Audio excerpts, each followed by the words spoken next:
Yes, Hello, hello. how are you doing? I'm fine, thank you. It's great to be here today. How is your day going?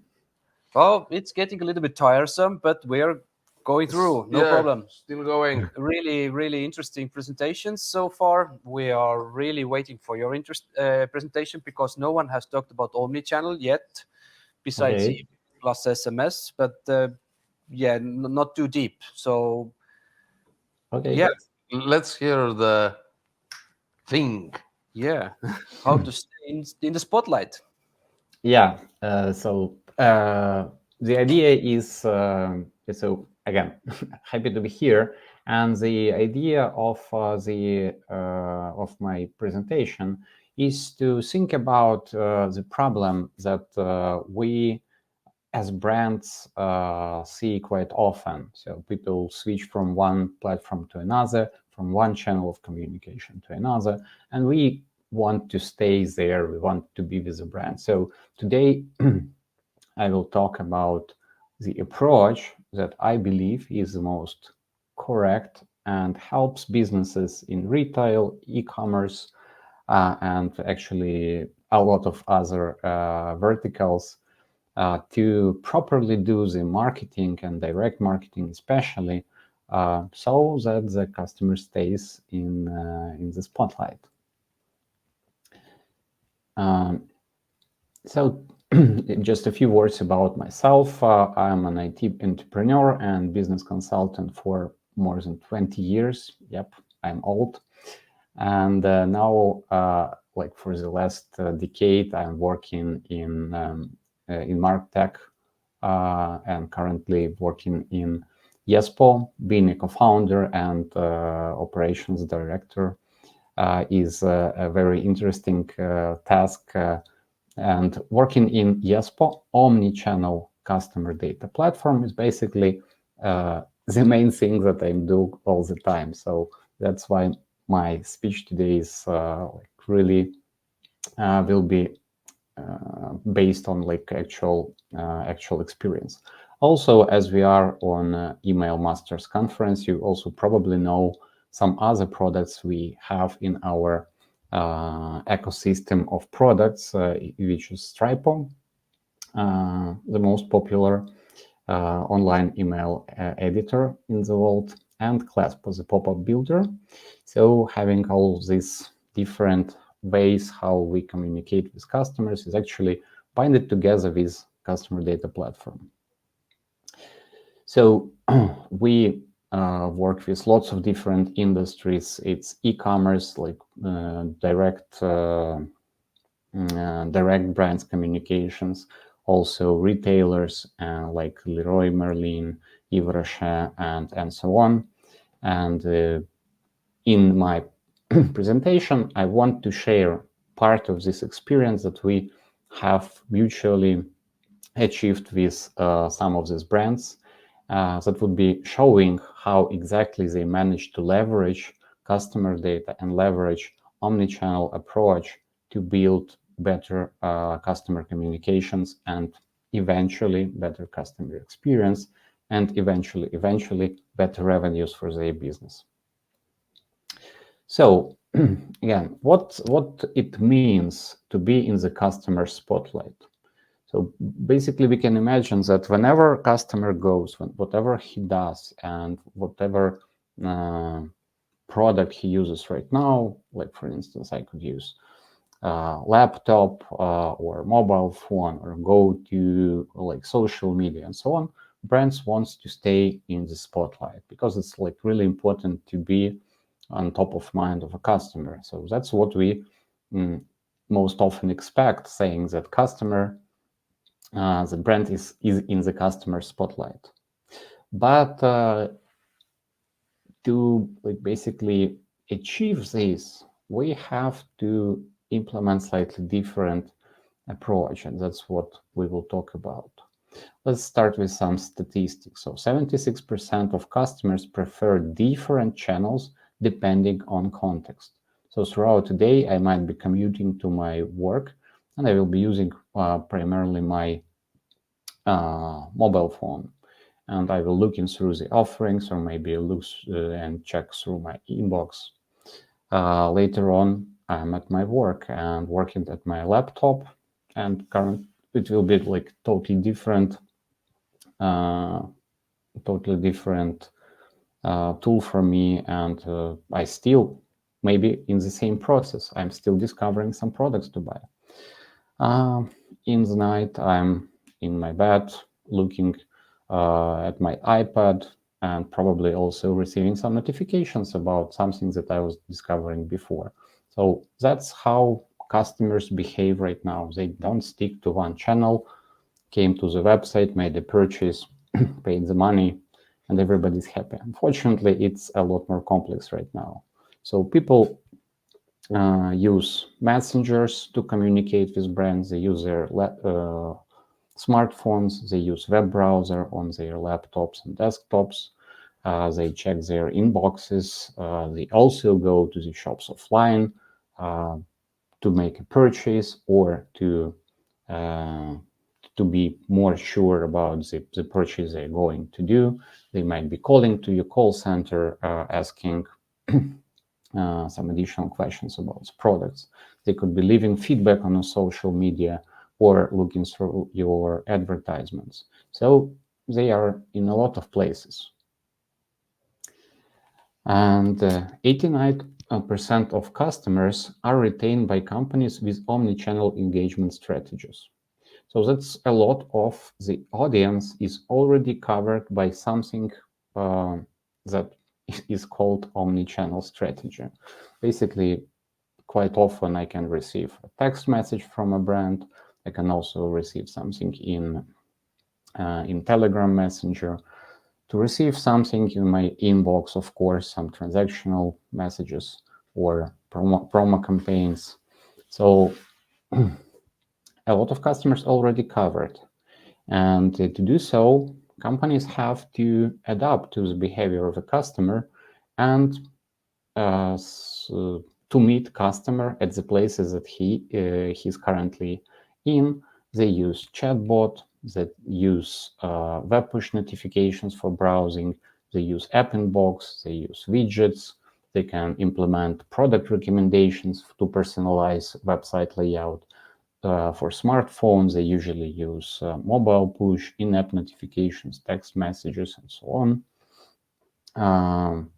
To hit customer inbox with newsletter or some triggered emails like abandoned car or welcome. So businesses try to be there where customer is. But apparently only 22% of retail companies are able to track a customer journey across all the channels. And there is a big problem because basically when I receive unrelated messages, that's doesn't make me happy because people want to be identified whichever device I use. They want to have the continuous experience jumping from laptop to mobile phone and going to offline stores. They want to be recognized and they want to be cherished and cared about, showing them the most relevant content and continuing the conversations that happened before. So businesses try to implement some omni-channel strategy that helps them to bind together all those various channels to meet the customer in whichever device or offline shops they currently are, and to deliver them proper message, like with the rule of like right time, right message, right contacts, and so on. I think that the way to building this omnichannel strategy is to make a shift in our minds. Instead of going after a customer and trying to be in whichever place he is, meaning like put a brand in the spotlight of a customer. Initially, we as a marketers should put the customer in our spotlight. So we should see him first. And what I mean by saying see, I will explain on this like simple diagram. Like multi-channel approach means that brand has a lot of channels to communicate with the customer. And we can bombard them with text messages, with Viber mass campaigns, with email mass campaigns. We can send him like more or less relevant triggered notifications on his mobile phone, and we can also probably try to do some personalization on a website, depending whether he's logged in or not. But yet, all those channels stay independent. Basically, they don't talk to each other. And the omnichannel approach, on the contrary, it puts the customer in the middle, in the spotlight, and binds all channels together in one ecosystem that immediately understands how customer behaved on the website, how customer reacted on an email or a text message, and so on. And to do so, it's not that simple technological solution, but luckily it's already present, and we already have solutions for this. So putting customer in the spotlight, meaning that we have to build single customer view, like unified profile of a customer. And there are a lot of benefits of having such approach implemented. But first of all, it's better personalization and improved digital experience, meaning that when, like me as a marketer and my platform that I use for communication, understands the reaction of a customer on some email, for instance, not just opened and clicked in the email, but also what type of this email was, what interest we discovered after his click on a particular offering in the email. What was he browsing through on a website? What he added to his wish list, or maybe what he started to look at some particular category, and everything has to be included in next communication, so his experience would be like really good and smooth. Second thing is being able to discover growth opportunities. When all the data is united, you can really see who your customers are most engaged, who are not engaged, who is engaged in which particular channel. For instance, some of the audience would not read your emails, but they would be happy to react on text messages. Or you can see what additional value you can give your customers, analyzing what they really clicked through, what they looked at, and so on. Of course, it's better efficiency and collaboration when everything is joined together.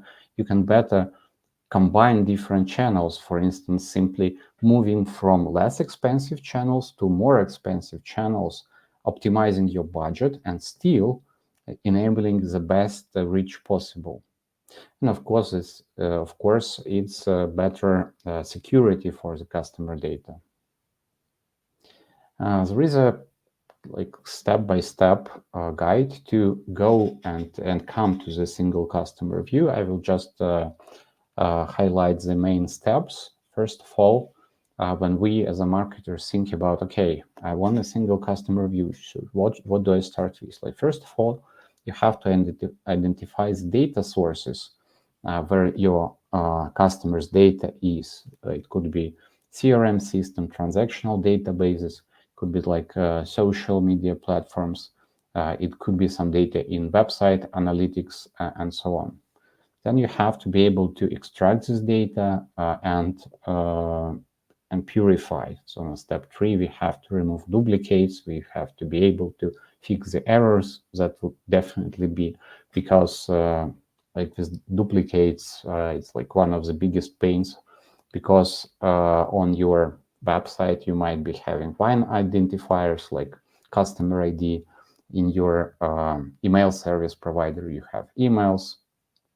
In your mobile application, you have token ID, and all of this is like not that simple to combine. And while combining this previously siloed data, there will be definitely a task. So how do we remove duplicates? How do we know that this person on a mobile phone browsing our website right now is the same person that was shopping yesterday in our retail store?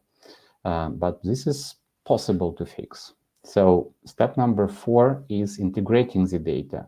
Typically, you use something like customer data platform to integrate all the data together and to check and to see that all the data is properly linked to a customer profile. And now you have like you have the basement for next work. Next, enriching the data with additional information that would probably be updated like in real time. His browsing experience, behavioral data from offline. So we have to guarantee that the data is not fixed. It has to be live and following the like actual customer life cycle, enriching his profile and changing his parameters and changing his fields in your CDP. And finally, you can use this data to segment, to visualize and analyze the data and identify those opportunities that I mentioned before.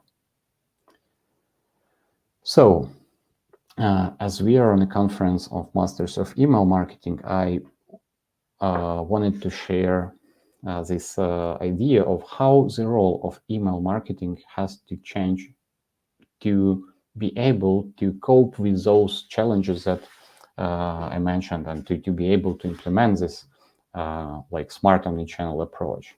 So let's first look at how the chores and duties of email marketer look today.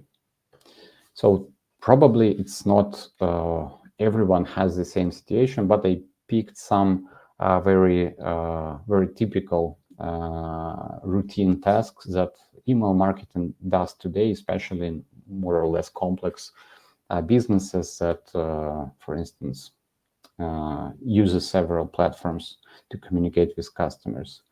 Like one of them is like, okay, we have subscribers. Usually we have them in some ESP, and we have also separately in some backend database retail customers that purchase products offline. Usually when there is a goal to push some campaign, the process is very simple. Just extract me with some SQL query database of people who like fit my parameters. It might be simple or more complex. Unfortunately, quite often we see that the query made for the broadcasts is made like select everything from the list of the customers. Yeah, so that's a routine, but also it's a mess because you have to have these files, import them to your sender, and then to make the campaign.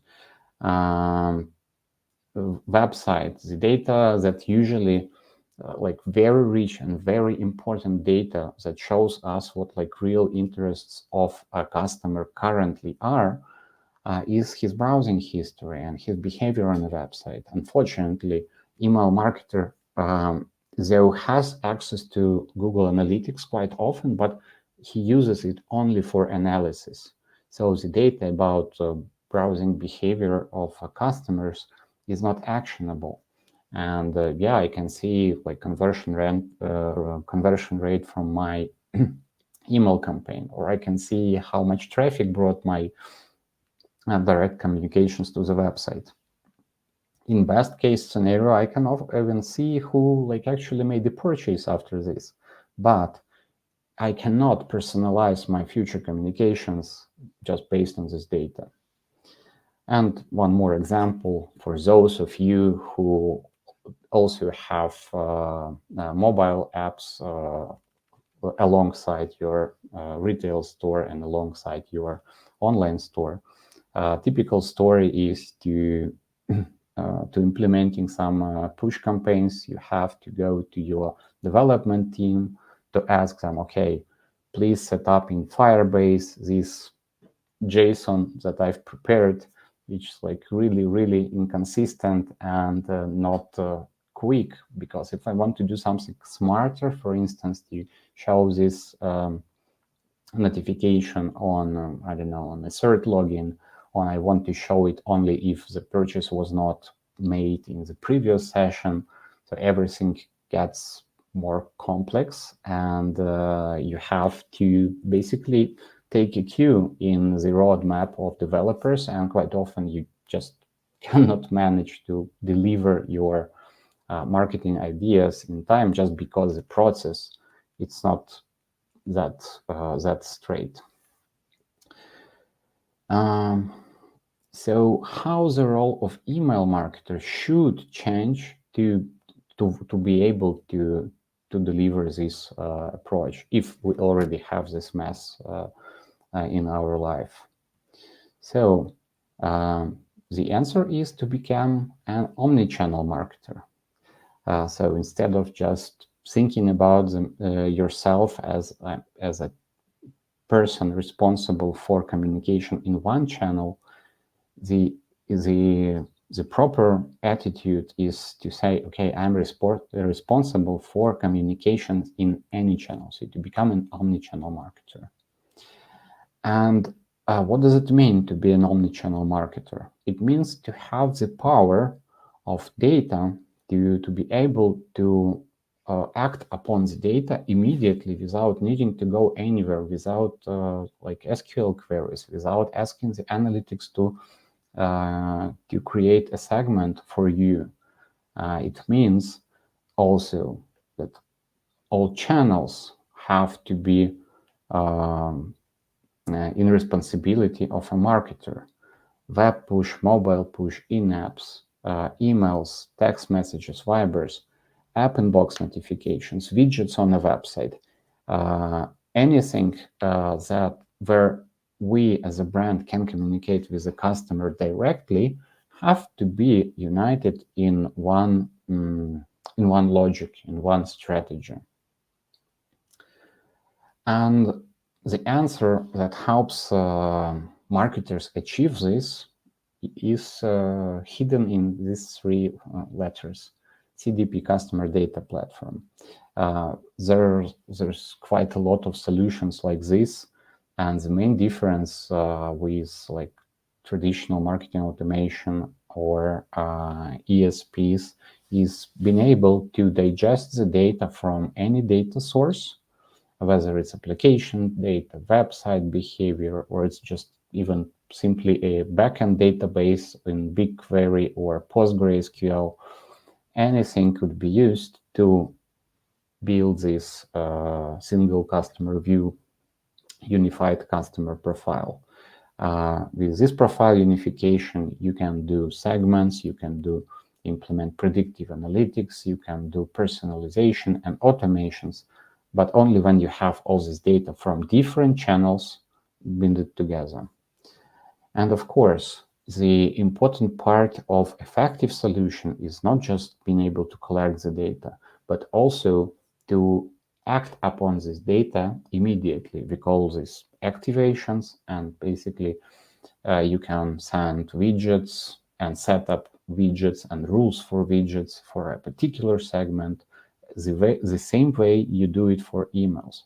You can design a sequence of different types of messages for your needs without needing to go to developers asking them, okay, do me a new pop-up via Firebase, or okay, design me a new widget for a website. I want to change the subscription form. I want to do something for the upcoming Easter, and that is why I need your help. So it's not needed if you use a holistic solution like Customer Data Platform. So one of the tasks here is to collect the customer behavior and do data unification in a single customer profile. And there are two parts of this. So one of them is like actually behavior from external platforms that have to be collected, but also it's behavior of a customer with the channels we have implemented. So if we have implemented all those types of communications, me as a marketer wants to know what happened with this message. And it's like absolutely impossible if you use several tools, like one for sending Viber messages, another one for sending push notifications, another one for sending emails. So they have to be able to enrich customer profile, and that is the answer, like how to deliver like properly personalized experience. And you can be you're able to combine different channels together, simply showing different types of messages, checking how the reaction was with this type of messages, and change the flow. For instance, here the email was sent. If it was not delivered, then we will try another channel. We will see if this channel worked well. We will continue this channel. If not, we will switch again from Viber to SMS. So it's like the actual real-life example of a campaign that collaborates this approach. And now I finish with my theoretical part, and I wanted to share some examples of implementing the omnichannel strategy with some of our customers. Like we start with Dnipro, which is a tools manufacturer, but also they have their own retail chain. They have about 400 different shops across 5 European countries. And also they have an online shop to make the purchases like directly there. The goal was to find and scale new sales in new channels of communication. Secondly, it was a necessity to personalize the communications with customers in the channels deployed. So here we had on board email, SMS, app inbox notifications, and Viber messages united in one omnichannel strategy. So one small example is how the simple abandoned cart campaign changed from one channel sending just one email to a combination of channels. So initially it was sent, not initially, like in the first place, in updated version of this campaign, they sent web push notifications, duplicate the same message in app inbox, which is like a small notification center within the app or mobile application, showing the same reminder about the abandoned cart, and of course, and followed the email. After a time, there was a check whether any of those channels was actually delivered the result. If not, they used the most expensive channel, Viber notification, directly to the customer. And of course, the marketers working with the tool were able to design all types of messages in one environment. So they designed SMS with personalized links that helped to track the effectiveness of a channel. They could design app inbox notifications that were showing when the customer logged into their account, immediately they had a list of important reminders for them. Certainly Viber messages also were designed like in the same way. And our beloved email, very important channel, rich in content, was also designed in the same way. And this uninterrupted experience when one person can actually cover lots of channels because it's the same UI, the same experience, the same way you see the analytics by channels. It's very important because it also saves a lot of money and helps you to do your job more effectively. As a result, we had results. We have doubled orders comparative to using one channel of push notifications. We grew the share of direct channels up to 17% of all sales, which is a huge number because we have to compete with 400 shops selling offline. So it was a great success for the company to deliver such great results. The next example is about Umika, which is #1 marketplace in Azerbaijan, having more than 1.5 million users, with a total market size of 2.5 people. So it's like 60% penetration, very popular application. So the goal here was to improve the retention rate of the users, to automate user communications, to bring them back to the app when they drop off from the microfunnels. And the channels employed here were mobile push notifications, email, again, app inbox notifications, and widgets. So slightly different set of channels, but still very effective. So again, they were able to deliver different types of messages in one product. Again, please note that there are automated campaigns in all the channels as well. So it's also like your product you were looking at is back in stock, showing that. Just I wanted to emphasize that all the types of the automations you are used to implement with emails, like abandoned cards, back in stock, price drop, product from the wish list is back to stock again, or anything like this, whatever you can imagine, could be like really smoothly re-implemented to other channels. And that's the power of Omnichannel that I like a lot. As a result, the main result I would mention is increasing purchase frequency by 50%, which is huge for such an active audience. And also for cart abandonment, it was a decrease in cart abandonment by 20%. And again, we are measuring not to doing nothing, but we are comparing the omnichannel approach to single channel approach. And one more example. This is a universal online store in my motherland that sells household appliances, gadgets, and accessories, mostly online. And the goal was to increase the profit from direct channels, to automate communication with the subscribers, to nurture them, to implement the omnichannel approach using all the possibilities that that brand has, and of course, as a result, increase subscriber engagement and better conversions. The channels employed here were email, SMS, Viber, and web push. They also made a lot of interactivity in emails.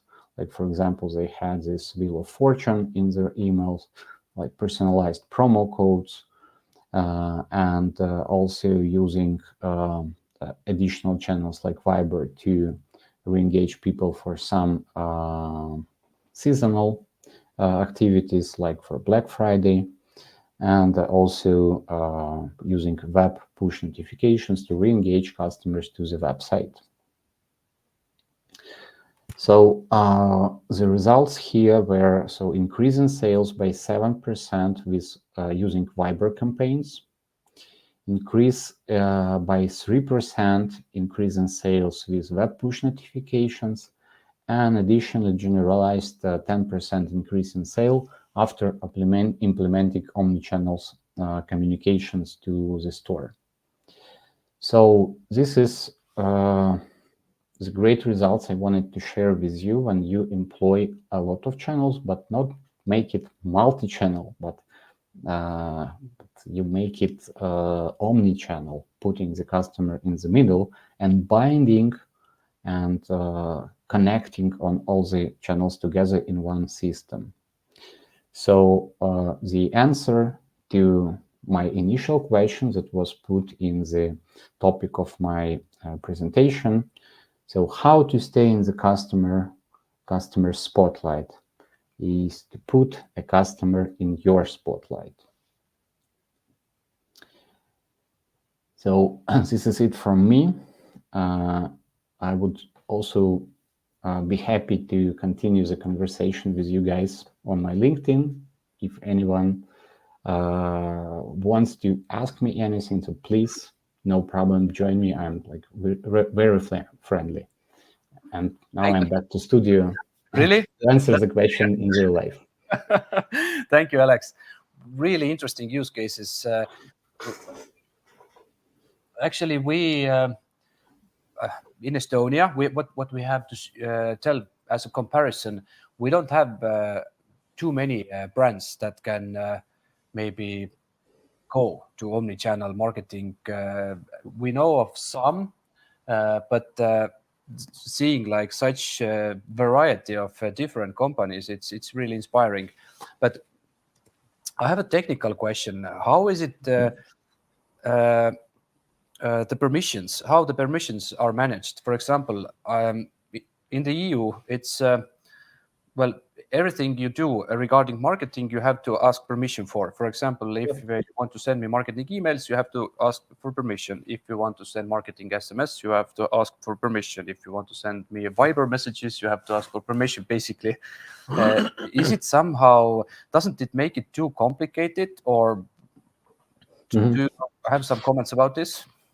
Yeah, well, first of all, I understand perfectly well what you talk about, because we have Yespo incorporated in Poland, and we work in European Union with the same rules like under GDPR. Yeah. Not all of the cases that I showed you are from European companies. Of course, there's Umiko and the company from Ukraine. Still, answering your question. So first of all, some channels initially, like by design, are default consent only, like push notifications, web push notifications. You get those tokens only if the customer wants them to receive. There is another big topic, how to persuade them and when to ask them to subscribe, and how to emphasize the value. But still, that's one part of the channels. With text messages, emails, of course, you often obtain them, not asking them about promo campaigns. And that is, again, not... Again, you cannot use them for marketing activities unless it's like directly mentioned by the customer, but that's no problem if you have them on your website or within your mobile application in a proper moment after they like added something to wish list, or when they want to use a promo code. Ask them additionally about this consent, and once you get this consent, they will be available for you to communicate with them with these channels as well. So when you have this goal as a marketer, so using, like for instance, widgets like pop-ups on your website or in-apps in your application and app inbox, again, you can go in this direction and ask people to give you this permission. And of course, don't forget to save this consent to your database, so you will be sure that it was made properly. Okay. There is a few questions in the audience also from Vivika. When do companies usually switch to omnichannel platforms? Is there some typical number of users, for example, or maybe market share or size or something like that? That's a good question, and honestly, there is no there is no like singular answer with like particular number and it's worth doing. Like first of all, it's defined by the customer journey. If you already have retail store, mobile app, and and website, you have to go omnichannel.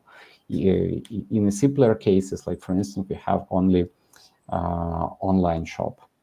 And I do think that, for instance, if I would use not just emails, but also text messages, and so emails, text messages, and web push notifications, it would improve my customer experience. It would be, and I, as a marketer, would be able better to engage customers. Then there's absolutely no problem to do so. Like typically, we see customers start joining our platform from 10,000 customers in the database, but it's like really vanity metric. A lot more important is whether you already see the potential and you have the audience you want to engage with. Like for instance, you might be having like very small database right now, but you have like significant traffic on your website. For instance, you already have 50,000 unique visitors per month. Then it's a huge amount of people that like 80% of which will go to your website and you will never see them again. So that's already a point where alongside your sign up form and checkout, you want to have like web widgets, for instance, to engage them right on the website. So I think that it depends on your expectations, and it's not about your size. It's about your willingness to help your customers. Okay. We also have a question from Pete. Many of my customers make offline purchases because they want to physically touch the product. Using an omnichannel approach, how can I more accurately assess the impact of direct channels and determine what specifically led them to make a purchase? And thanks, Pete. Again, very good question. So there is a bunch of technologies that are currently available to help this research online, purchase online process more transparent. One of them is implementing loyalty programs like personalized loyalty cards. That could be a part of your mobile application. So when they check out in the offline store, you know exactly who this person is. And as a marketer, you already know what you told this person. And then there is a question of proper attribution of this conversion to some campaign. But typically, there's not very complex rules when you define a window, for instance, like 24 hours or 48 hours after this particular product was advertised in direct channel, you will attribute that sale to this channel. But there are also like a lot of other options.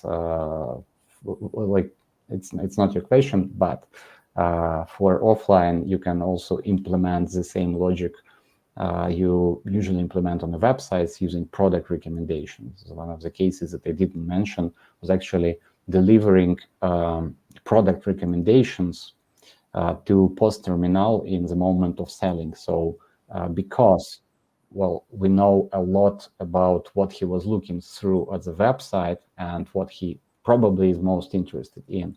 So show the seller what to additionally show this person, like helps to boost sales and make, again, more personalized approach. Okay. Cool. Very good. Very interesting.